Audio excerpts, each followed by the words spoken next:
What is up, you guys? Teller checking in for some Dana White's Contender Series talk. Very excited to be talking some DWCS. You guys know I love this show. It debuted back in 2017.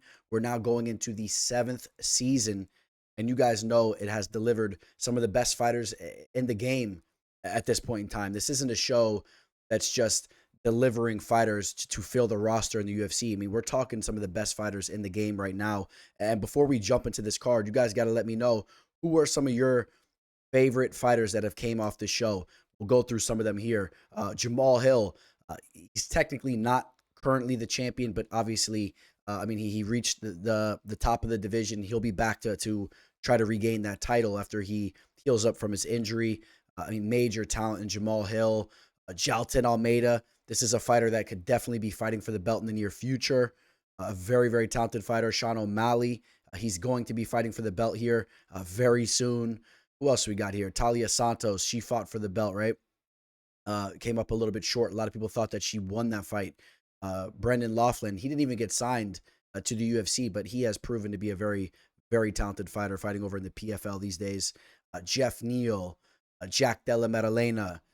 What do we got? Sadiq Yusuf, Ricky Simone, Grant Dawson. Grant Dawson, another fighter that you guys need to be keeping an eye on in the lightweight division. I mean, the list goes on, but I want to know who are some of the best fighters that you've seen come from this show. Obviously, it has been filled with talent, and we know what to expect in this upcoming season for the 2023 season.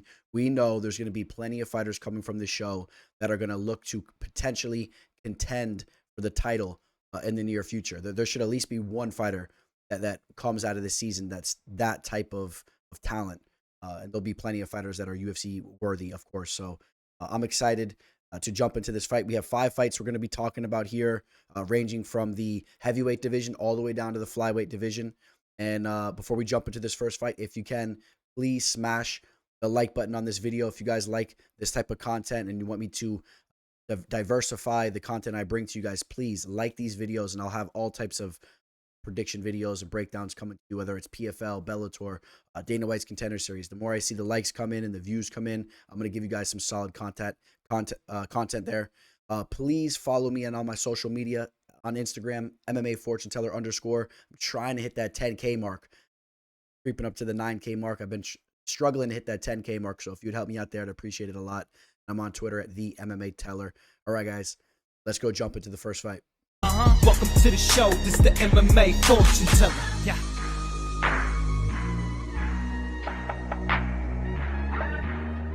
The MMA Fortune Teller. The teller. So if you guys remember, just a few events back, there was a young fighter by the name of Joshua Van that made his UFC debut against Zhalgas Zhumagulov. He took that fight on short notice.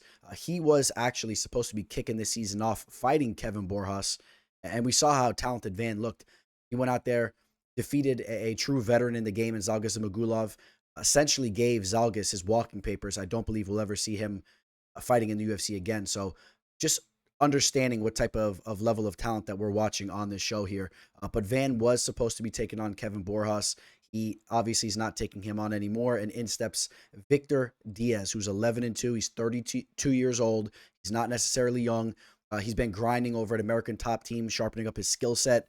He's been getting rave reviews. You see Marlon Moraes, if you guys can see that here. You know, he comments on the way to the top 15. You see Renato Moicano over here with him as well. And these guys have high praise for Victor Diaz. And, if you pull up tape on him, you could pull up some of his fight footage from even some years back, and you could see that he was a fine-tuned fighter even back then. So, of course, you can only expect to see a better version of him here. His grappling is definitely his strong suit, but his striking is not necessarily bad at all either. He's technical, and I would say he's actually a little bit more technical than his opponent, Kevin Borjas. Kevin Borjas has a little bit more of an unorthodox type of striking style, a little bit more of like that karate-based style. In some of his fights, you'll notice he has like that McGregor look. He's light in his feet. And we've seen him have some early success in a lot of his fights. He has power. I believe he does have fight-ending ability on the feet, especially for the flyweight division here. But, there's some fights where he even had early success, and then he broke down. If he didn't get that knockout, and then he eventually broke down and was submitted in some of those fights. or in that fight, and that was against Renzo Mendez, where he eventually broke down and got caught in that rear naked choke. Remember the name Renzo Mendez. We'll be talking about him a little bit later in regards to another fight on this card.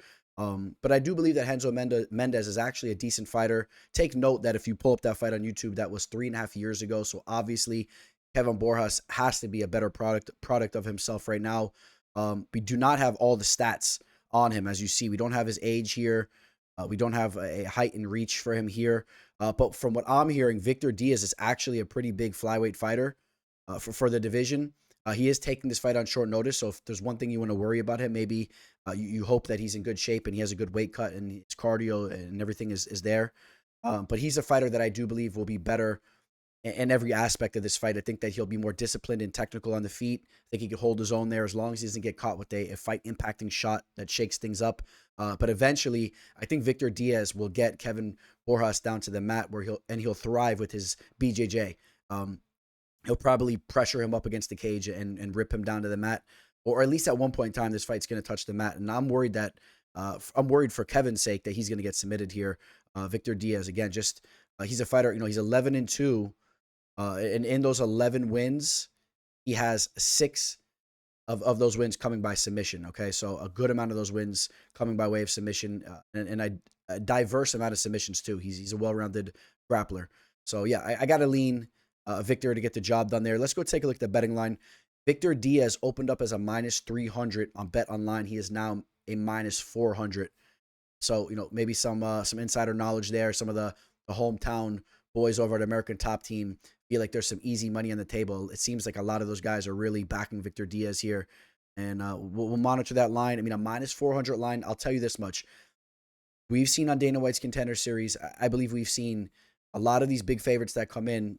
I feel that we've seen more upsets on this show per line than what we see in the UFC. Because there's limited amount of data on these fighters. There's a lot more X factors going into these fights rather than when you're talking about solidified UFC fighters. There's a lot more background. There's a lot more tape to go off of. And, a -400, I'm not going to say that I'm crazy about that. And I'm looking to jump on that in a parlay, or I'm looking to grab some easy money.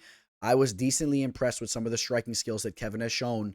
And I will say that Victor Diaz probably gets the finish here. I'll go with Victor Diaz pulling off a second round submission. But, the it factor again is going to be, what has Kevin been doing? How is he? What kind of training he has been doing? I believe he's training over at Pitbull Martial Arts or whatnot. There's some big South American names over there, some tough Peruvian fighters, and hopefully he's getting in some solid training and he's going to be competent down in the mat. Otherwise, it could even be a first round sub for Victor Diaz. Give me Victor Diaz to get the submission victory. Also, just noting once again, Victor Diaz taking this fight on a little bit more of short notice, where his opponent had this date scheduled for some time now and's been preparing for this date. So that's why I'm not leaning towards there being that much value on this high line. So we're just jumping up one weight class up to the bantamweight division. We have Reyes, Cortez, a fighter that we've seen fight on this show already. He came up short. He was fighting some high-level talent, in my opinion. A very talented prospect at the time in Christian Rodriguez, C-Rod, one of the young bucks fighting out of Rufus. And that was almost 2 years ago. And he lost a decision fight there. And really, he was picked apart in that fight. He was beaten down. Now he takes on Payton, Talbott. This is a fighter that's 5-0. He's undefeated. Very, very long and rangy for the division. 5'10". A little bit reminiscent to like some Sean O'Malley when you're watching him in the cage. I mean, he's lanky. As far as the skill set goes, in my opinion, not nearly the level of skills with his striking compared to a fighter of Sean O'Malley, even when O'Malley was fighting on Dana White's Contender Series back in the day. In my opinion, the ceiling on Talbott may be a lot higher than a Reyes. Reyes is pretty much, what you're getting from him. He's a decently well-rounded fighter, but nothing really stands out too much. Doesn't really have that killer instinct. Decent wrestler, decent striker. I believe he is the brother of Tracy Cortez. I might be wrong there. I believe he is a relative of Tracy Cortez. I believe the brother there. And but I will say that Talbott's ceiling is higher, but there's some red flags on him, and there's still potential that he may not even be, as he might not have. he may not be as promising as some of you guys think that he's going to be. A lot of people see the striking skills he possesses at points and times in some of his fights. They see the range and length, and they think that he's just going to go out there and be the next big thing. I'm not completely sold at the moment. If you pull up his last fight, he struggled with his takedown defense early on in that fight, and eventually, yeah, he did figure things out, and he did get up to his feet consistently as well. But you know what? Reyes Cortez is a fighter that has some wrestling in his back pocket. He's training at a major gym. Obviously, you guys know, fighting out of Fight Ready MMA, and you guys know that Henry Cejudo has been over there. Demetrius Johnson. I mean, some of the top tier talent in the lower weight divisions have been fighting out over there in Scottsdale, Arizona. So, he's 31 years old. He's also going to have the advantage of having already fight on Dana White's Contender Series. We talked about that fight against C-Rod. So he has that in his back pocket. He lost that fight. It was a learning experience. He went over to Cage Warriors and Fury FC. He got 2 victories, a decision over James Settle, and then he just knocked out Elijah Smith, who was only 2-0 at the time. Young and talented kid, but obviously not proven to say the least. So I think that Payton Talbott is going to be a step up in competition compared to the last 2 fights that he's faced off against. But I'll tell you what, initially I was thinking I was going to roll with Payton. I talked about the ceiling he has and whatnot, but he ate a lot of shots, in that last fight. Let me pull this up here. In that last fight that he took on, where he took on Christian Rivas, he ate a lot of shots early on in that fight. He was taken down, like I said. Of course, he continued to grind. He has a very pressuring style as well. He'll continuously move forward and he'll try to pepper you up. But as he was pressuring Christian Rivas in that fight, he was hit with a lot of counter shots, some big counter shots. I think that Reyes Cortez's boxing is crisp and tight enough to land some big shots on him there as he's pressuring. And obviously, I think you guys know which way I'm going here. Now, I don't want to make it seem like I think that this is just a lock or a guarantee, because like I said, I've been back and forth with who I was going to go with on this fight. And Payton has shown to be a true winner at this point in time. He's 5-0 as an amateur. He's 5-0 as a pro, essentially 10-0 there. And I don't have an age on him either right now. Which, again, it's annoying, right? Some of these fighters, they don't have everything listed here on Tapology. But I am going to be leaning Reyes Cortez here.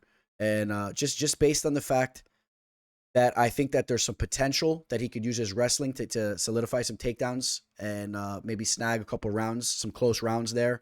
I'm not completely sold that Payton Talbott's going to break him and get the finish. I mean, he's shown to be pretty tough. He took a beating in that C-Rod fight and still was standing. And if Payton doesn't get that finish, I think that he'll be getting hit with some big counter shots and he'll be taken down here and there. So I'm gonna say that Reyes Cortez takes this fight potentially via decision, but I also want to put that X factor out there that Reyes Cortez flips him with the big counter shot, and we see Payton get wobbled and possibly finished. Maybe he gets clubbed and subbed, gets hit down to the mat, and Cortez follows him down there, maybe subs him. I think there's a variety of ways this fight can end. If I want to be honest, this fight is really up in the air to me. But I'll go with Reyes Cortez. All right, bumping up to the heavyweight division. I'm going to be very clear with you guys from the get-go. I think that both these fighters are low-level heavyweight fighters at this point in time, based on what I've seen from them. Now, you also have to understand that there's not a lot of tape on Machado and Kevin Szaflarski. Szaflarski, the Polish fighter. He's also, still young. He's 28 years old, and Machado's 29. So, yeah, there's some potential that they could start to clean things up, but I'm not really crazy about the limited amount of things I've seen from them. Kevin, we'll talk about him first because there is more tape on Kevin. You could pull up a couple of his fights up on YouTube, and he's just a fighter he's a big heavyweight. He marches forward. He's very, very slow. Looks to just throw like little peppering type of shots on the feet, little jabs and whatnot, and then looks to close the distance and hang on his opponent against the cage. Tries to throw a little inside trip and gets on top of his opponents. Nothing exciting from what I've seen from him on tape. And his type of fighting style, it could go against him on a show like Dana White's Contender Series, because you guys know that this type of show pushes the action. He's not going to be able to go in there and just hold Chow against the cage, because you guys know the ref will be very eager to separate them, and you guys know it's quiet in there. Everybody's watching. It's just one of those types of events where we want to see action, and it gets pushed. Chow Machado, this is a fighter, I would say He potentially is a little bit more crisp with his striking, potentially a little bit quicker and whatnot, potentially may have better BJJ, but at the same time, I could also see him being controlled and held down by the weight of Kevin. Kevin's Szaflarski, he is a big dude. He's 6'6" with an 81.5-inch reach. I'm sure he'll be tipping the scales to the max here at 266. I do believe that's the case. It says his last weigh-in was at 264.6. I mean, he's right there at the top of the division as far as weight goes. Chow's last weight was 249, so he's not necessarily small. But the point being that Chow might be a little bit more technical with his BJJ, but if Kevin gets on top of you, it's hard to get a guy like that off of you. Again, I just want to circle back to that point I said, though. If Kevin thinks he's just going to get on top of Chow and that he's just going to hold him there for rounds and just win this fight, I don't think that will necessarily be the case, because I think that they will get stood up. We take a look at what Kevin's been doing with his 11 victories in in mixed martial arts. 5 of them coming by way of submission. That's actually a decent amount of them, but a lot of those were early on, and we're talking about fighters that have 0-0 type of records, pulling off triangle chokes, heel hooks, north-south choke against a fighter that was 1-1 at the time, north-south choke on a guy that was 7-14. He lost double the amount of fights compared to what he won. I mean, and it's a typical kind of choke, right? North-south choke. I bet you he didn't even lock it in properly. He probably just smothered him with his size there, and then the guy tapped out. So, a couple knockout victories, but also very, very low level opposition. And then check this out. When you're talking about Chow Machado, he's 7-1-1. Look at the last guys that he's been defeating here. Edison Lopez pulled off an armbar on him. Edison Lopez is 44 years old. Okay, I mean, we're talking about some very old men here. Lee Main, this guy's 12-17. Look how old he is. He's 56 years old. He's beating guys in their mid 50s. Obviously, this guy's probably on the TRT, I'm assuming, but I don't even care. He's an old man. I'm not putting that much merit into these victories. All low-level opponents. Look at the early fights as well. So, and then took a loss against Dustin Johnson, EFL, back in 2018. So I'm not really too high on either of these fighters, if I'm being quite honest. Chow Machado had a nice little counter punch where he did finish one of his opponents recently, but again, it's just so hard to gauge it. I've been very, very back and forth on who I want to pick here. I mentioned how the style of the show doesn't really go Kevin's way, but I still will say I'm going to edge him here. I think that he can just kind of push the pace in a boring fight, and even though the ref will be giving him his warnings and whatnot, clapping his hands and telling him to step it up, I still believe that Kevin has the ability to kind of just take this fight over late with just his size and just the way that he marches forward, where I've also seen Chow look to counter strike a little bit. And if Chow doesn't hit that clean counter punch, I could see Chow being the guy that's kind of getting backed up and pressed against the cage a little bit. And I know in this day of MMA with the judging criteria, it's not really the way you want to go, taking these types of fighters over fighters that are looking to do more damage, you could say. But Chow is just not that guy either. So give me the Polish fighter here, and Kevin Szaflarski. I don't know, this name's giving me trouble here. Sorry, guys. I'll have to get good with that name. Kevin Szaflarski. We'll hit that up there, and I'll take him to win a decision. And let's go take a look. The betting line, it's essentially a pick'em fight here, where Kevin opened as a -150 on Bet Online. It went up to a +135 dog line, and then it went back to a -105 pick'em line, jumped back up to +120, and it's back at that -105 pick'em line. So this line has been jumping around. I don't know what anybody sees out there. I don't know what any sharps are targeting here, because this is such a toss-up in my opinion. But give me Kevin Szaflarski to get the job done via decision, using his size to make it a boring fight.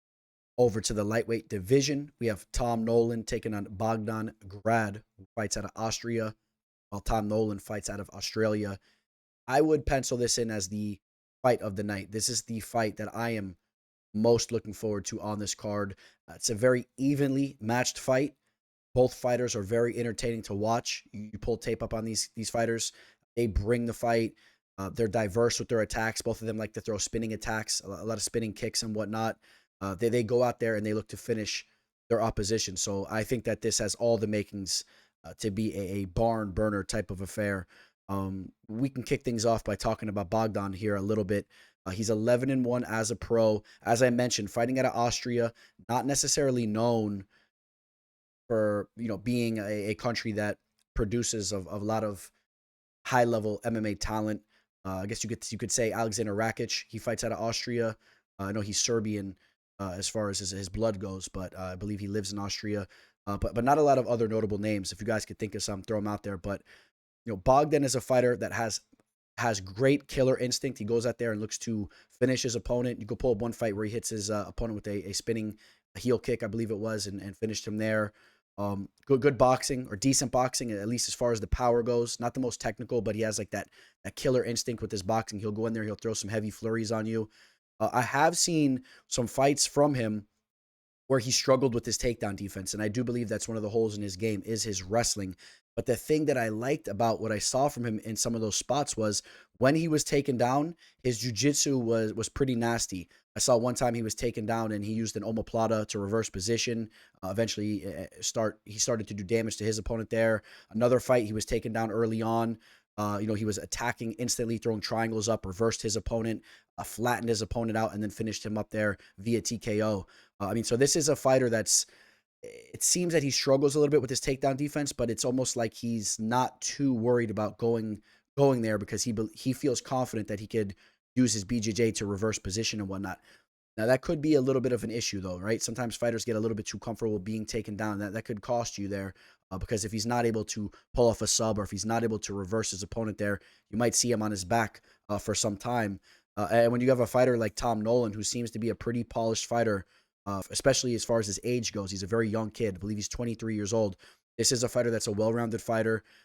Crazy amount of pressure on the feet. This kid comes out there. He's like a daddy long legs, very rangy. He just comes out there, just continuously looks to pepper his opponents up, just pressuring them, throwing all types of attacks. And, like I said, he can grapple as well. He's a refined fighter, especially for a fighter that's only 23 years old. We could also point out that Australia has definitely delivered a lot more high caliber fighters than Austria. So, training at a Team Compton, we could see some of the fighters that he's training with. It's not really one of the bigger known gyms in Australia, but not really that big at all. So, so maybe take that with a grain of salt. But I'm sure he's gotten in some training with some of the big Aussie fighters. At one point in time, you would think, right? They're all brushing shoulders. So I've been back and forth with who I'm going to pick here. The one thing that kind of stood out to me, which is pointing me to pick Bogdan Grad here, is that Tom Nolan, although he pushes the pace and has good volume, which could help him win a decision, he has a little bit of that baby deer syndrome. You could see he's not the most athletic. His movement's not the best. He's kind of a little bit wobbly out there, even though he's throwing all these attacks. He's a little bit wobbly on his legs, if you know what I'm saying, where Bogdan's kind of more athletic and explosive. And I think there's a possibility that a fighter like Bogdan can land a big shot or just be a little bit more physically strong at some of those types of spots. Now, remember, there was a fighter that I mentioned earlier to you guys that I wanted to circle back to, and that was Renzo Mendes, which was Bogdan's last opponent. He defeated him via unanimous decision. I said Renzo Mendes is a fighter that has looked pretty good, or looks decent, right? Had a victory over a fighter that we talked about earlier. Had a victory over him. The spinning heel kick we talked about, that was over a fighter who was 6-3 at the time. A standing guillotine choke over a fighter in Christian Mach, who was 6-2 at the time. You could pull this fight up where he finished Gokhan Aksu via first round ground and pound. That was the fight I was talking about where he used his jiu-jitsu to reverse position. So also defeated a 4-0 opponent. I'm not going to necessarily say that the level of competition is anything crazy, but it's not alarming at the same time. He's been fighting decent level of opponents, right? Some of these guys we talked about earlier, it looks much worse. So then, there's a little bit of a red flag. He had that loss against Andre Paras, who was 1-1 at the time, but is now 7-1. So he's been on a little bit of a win streak, is the Moldovan fighter. So maybe, that wasn't as bad as some of us might think. Bogdan getting 7 knockouts out of his 11 finishes. He is a fight finisher. I think this fight has the potential to play it very closely. He can go a lot of different ways. Tom Nolan opened as a -140. He was at one point in time a -185 on Bet Online very early on July 27th. This line went all the way up to a +115 on him at one point in time. He skewed over to the underdog in this fight. Then it dips back. He was a minus 115. He's now settled in as a minus 120. This fight is essentially a pick'em fight. And I think that's where the line should be, because I think this fight's so close. And, if you're out here smashing the tables, you're slamming your fists, and you're saying that you know who's going to win this fight, please comment below. Let me know what you see that makes you feel extremely confident either of these men taking the fight, because I think there's potential. Nolan comes out here and just is a little bit, pushes the pace a little bit more, maybe has that wrestling edge, but at the same time, Bogdan's looked to have worked on his wrestling also. Let me just note, in some of those early fights where he was taken down with ease early on, even though he came back in those fights, then you see him in some of his more recent fights, and he's going out there and he's actually pushing the pace with his wrestling. So I think that he understands that wrestling is a big aspect of the fight game, and I think he's been sharpening that skill set, and I think that he'll hold his own there in this fight potentially. So this is a great fight. I will take the Austrian Bogdan Grad to land some explosive kicks and just be a little bit of the better athlete and a little bit more physically strong. Edge him in this fight. Does he get that finish? It's hard to say. Maybe he does. Maybe he doesn't. It's going to be a good fight here. I'm excited for that one. Pencil that fight in. Make sure you don't miss that one. So I said that last fight was my fight of the night coming into this card. But let me also note that this main event matchup right here between César Almeida and Lucas Fernando is right there with it. I just don't know if this fight will play out as competitively. I do believe there's some potential for this fight to end early in a couple different ways, or the fact that Lucas Fernando is the real mixed martial artist coming into this match, where César Almeida is a kickboxing fighter who's coming into the sport of MMA. I believe he only has about 2 or 3 MMA fights under his belt. He's coming into this fight, I believe, a little bit off the success that Alex Pereira has had. And César Almeida is a fighter that has went to war with Alex Pereira in the kickboxing world. In fact, he's fought him 3 separate times, all of those fights going to a decision. He won 1 of the 3 there, so has had more success than Israel Adesanya did over there in the kickboxing world against Pereira. As far as his MMA resume goes, so I mean, check it out here. We're talking about 1, 2, 3. Yes, that is correct. So 3 MMA fights, and you take a look at those fights. 2 of them were in 2021, and then you got to go all the way back to 2016 where he made his debut. So I mean, his striking, you already know it's going to be very polished. He just had a decision loss against Donovan Wise, who I believe is the champion over there in Glory in the division. Before that, he was on a 2-fight winning streak. He had a first-round knockout against Ivan Galez. We know that he's going to be very talented on the feet. I mean, there's just no question about it. I mean, he's a polished striker. And one thing I will say that's going his way as far as this matchup goes is that Lucas Fernando is a fighter that likes to strike. He's a fighter that is willing to duke it out with you on the feet. And in fact, if I would say there's one hole in Lucas Fernando's game, it may very well be his wrestling and his grappling. And some of his fights I pulled up, he was controlled against the cage a little bit. I am a little bit suspect about what his takedown defense would look against a high caliber wrestler, but that doesn't matter here. It doesn't matter at all, because this is going to be a fight where they strike it out. But even though I said there's those question marks about Lucas Fernando, with the amount of MMA experience that he has, I still have to believe that he's going to be much more comfortable anywhere this fight goes. And I think there's a much more realistic possibility that we see him pulling out different wrinkles, maybe pulling out a takedown on Almeida there. You have to believe that there's some potential there for that to be the case.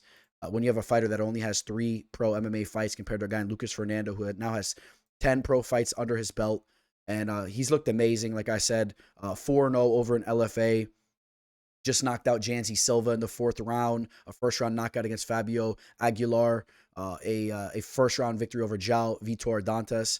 You got to go back to 2020 where he did have a unanimous decision loss to Diego Diaz, who was, he was 11-3 at the time. We could take a look at what he's now. He's 17-5. I mean, respectable competition there. And let me just point out that Lucas Fernando, in some of his victories that you can pull up on YouTube, he looks phenomenal. Mixes in his striking very well. Throws head kicks up there. Laser type strikes with his fist. His strikes come in very straight, very sharp. I think there is potential for Lucas Fernando to land a knockout on the feet against Almeida. Even though Almeida is the decorated kickboxer here, we've seen a lot of those kickboxers coming into MMA. It takes them a while to understand it's a different game, and you see when they shell up and they use their guard, you see the MMA shots sneak through that guard, and we see a lot of those guys get knocked out. We've seen that before with Gokhan Saki. We saw it with in the debut of that excuse me here, that was he Tunisian, that fighter that fought in the flyweight division. He was a decorated kickboxer in the flyweight division. He came in, he got knocked out against Tyson Nam, I believe it was.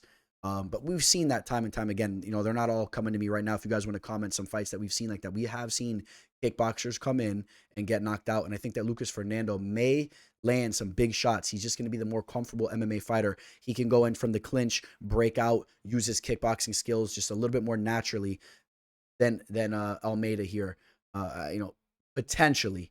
Okay, so we do have to throw out the fact that Almeida is a dangerous kickboxer, and he may land his big shots as well. He throws nasty leg kicks. Obviously, he has the potential to damage Fernando very bad as far as the leg kicks go. But if things get hairy there for Fernando, I have a feeling that Fernando may pull out some grappling tactics. And real quick, you take a look at his resume. 2 rear naked chokes dating back to 2019 and 2018. Submitted Paulo Enrique via rear naked choke. So, I mean, you can point that out, not to say that there's major success with the grappling. But I think that Lucas Fernando is the more complete mixed martial artist here. This fight has plenty of potential to play out very excitingly on the feet. If it ends up being a striking duel, Cesar Almeida will be very live to hang if it's just a straight-up kickboxing match. But give me Lucas Fernando, as I do believe he is the more complete mixed martial artist, and he should come through here. Right now, he is a minus 275 on Bet Online. So he opened as a minus 300 favorite, and the line went to a minus 265, so action coming the other way, and then now it's a 275. And I would say maybe just that action going the other way, just based on the fact that people are seeing stylistically this fight just could be a striking type of affair, and maybe Fernando gets caught slipping. Instead of mixing things up, he gets too involved in that type of match, and he gets hit with the shot. So it's the middleweight division. You guys know knockouts are more likely than some of the other divisions. These guys are fast, they're athletic, they're powerful. But give me Lucas Fernando, and I think that Fernando actually could be a fighter that we see getting the contract here and hanging around in the UFC's middleweight division, which you guys know I've said over the last couple of years it's been a little bit shallow, and I think that he would be a great addition to the division, and there's some solid matchups that you can set up with him down the line, some solid striking type of affairs. And listen, if Almeida can come in, if Cesar Almeida can come in here and get the job done, or make it an exciting enough fight that maybe you see both guys get a contract, say it goes to a decision or something like that, it would be awesome to see another kickboxer coming into the sport of MMA and coming into the UFC, and having success. You guys know, as fight fans, it's so exciting to see fighters coming from the kickboxing world into the UFC. So I would love to see that. There's a lot of potential matchups you could do down the line with Almeida if he could have enough success there, but those are some big ifs. Give me Lucas Fernando to get that main event victory. I think it'll be a fun one. All right, guys, that wraps up week 1 DWCS for the 2023 season. You guys know what time it is. Before you know it, the weather is going to be getting chilly. It's that Dana White's Contender Series time of year as we creep up into fall season, Halloween on the verge, NFL football season kicking off, college football kicking off. You guys know the sports season is about to really bloom. So MLB playoffs and all that will be happening before you know it. I'm excited, man. I love me some Dana White's Contender Series. I cannot wait for this card to kick off. So hopefully you guys are on the same page with me there. Hit the comment section below. Please give me some feedback on this card. Let me know what fights you guys are looking at, what fights you're targeting. I appreciate all feedback, and smash that like button. You guys all have a great week. UFC Nashville is about to kick off for me right now. So I filmed this Saturday morning. I have 4 plays locked in, and I'm attacking some dog odds as well. So see how it goes. You guys know you can catch the recap of UFC Nashville here. All right, guys. Well, you all have a great week. Signing out. Teller. Welcome to the show. This is the MMA fortune teller. Yeah.